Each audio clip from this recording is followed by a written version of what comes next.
Hi guys, beautiful day. I hope you're well. I hope you're safe. I know a lot of stuff is going on at the moment, and rightly so, your minds are probably elsewhere.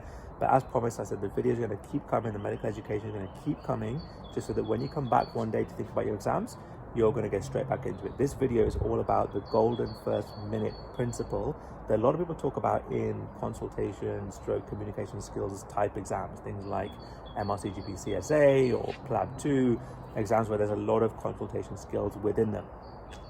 What's the golden principle, the golden first minute principle? Essentially, that you don't want to take over the first part of the consultation. Give this part of the consultation to the role player. Let them kind of expand and elaborate and give you lots of information for free. Now, that principle is right. There are going to be some situations where this golden first minute principle is going to be really useful for you, but we tweak it when we do our teaching and our courses. We tweak it in two ways to make you think about it in a slightly different way. Number one, don't think of it as a time thing. Don't think of it that the first minute is theirs and then the rest of it's mine. Because as you know, every consultation is different, every scenario is different, every exam is different. In some exams you have 8 minutes, some exams you have 10 minutes. Don't put a time for a minute. Just give as long as you need so that you can get information for free. That could be 5 seconds, it could be 30 seconds, it could be 60 seconds, it could be 90 seconds. Don't have the golden first minute principle, because that minute puts a lot of pressure on people and they kind of feel that sometimes I need to give them about a minute. The second thing that's really important, and I'll give examples in a second. The second thing that's really important to think about when it comes to this golden first minute principle is the bigger principle that just let everything that's free come for free. Like, you don't want to do extra hard work. If a role player is allowed to give 3 lines for free early on, you want to make sure you get those 3 lines early on before you jump in. Now, the role player may be allowed to only give 1 line, they may be allowed to give 3 lines, 5 lines, 7 lines, but I want to make sure that whatever is there for free, I'm going to get for free, so I don't have to come back and work hard for it later on. So we're going to talk about these 2 principles, not the golden first minute, but things that derive from it. So let's give 2 examples on the 2 extremes, really. Everything kind of fits in the middle somewhere. Say someone comes in really embarrassed. Now, this is an example where the golden first minute is going to help you. So they're going to come in and say, Doctor, look, I'm just really embarrassed. I've never talked about this before. Now, because we're tense and nervous and anxious, sometimes we jump straight in. Oh, don't be embarrassed, and take your time and relax. And we see this all the time, and confidentiality, and all these lines start to come. But all you do is you just put the patient on the back foot. They may have given you lines 2, 3, or 4. They had them in their mind to come and tell you, but because we've jumped in and cut them off, we've not used this golden first minute principle, so we've lost out on free information. It might take us a lot longer to get those second and third lines, which ultimately takes you longer into that case. However, a bit of nodding, a bit of active listening, just kind of showing that I'm there, but I'm not pushing you. That kind of non-verbal communication may well get lines 2, 3, and 4 coming, as long as you have the confidence to do it. So they come in and they give you that first line, Doctor, I'm really, really embarrassed. Just resist that temptation to say something. Just bite your tongue, nod, bit of silence. Doctor's been really tough. I've never spoken to anyone about this before. A bit of pause, a bit of silence. I'm just feeling really stressed at work. I need to talk to someone about my work.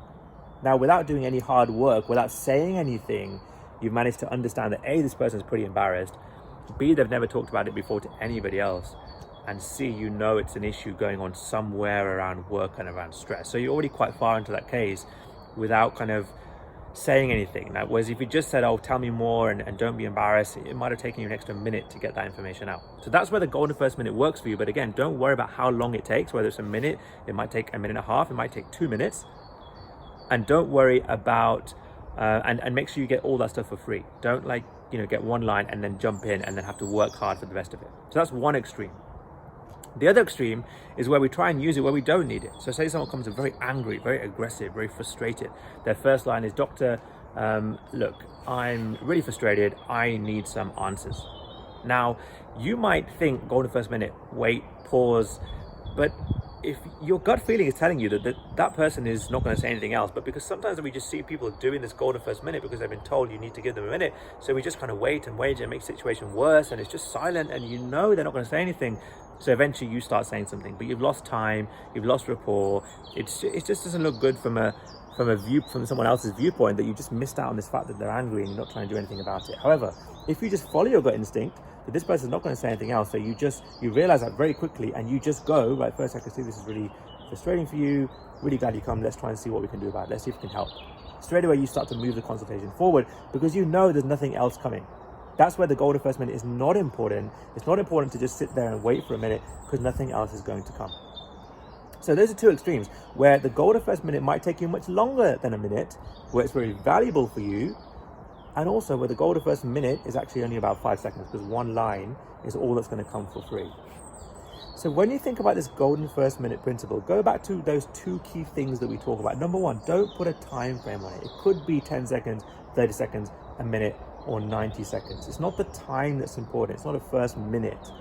And secondly, the bigger principle here is make sure you don't jump in too fast before all the information that's allowed to come for free has come for free, whether that's 1 line, 3 lines, 5 lines, or 7 lines. There's an amount that you can get for free, and the principle we talk about is make sure you do all the right things to get to that point before you jump in.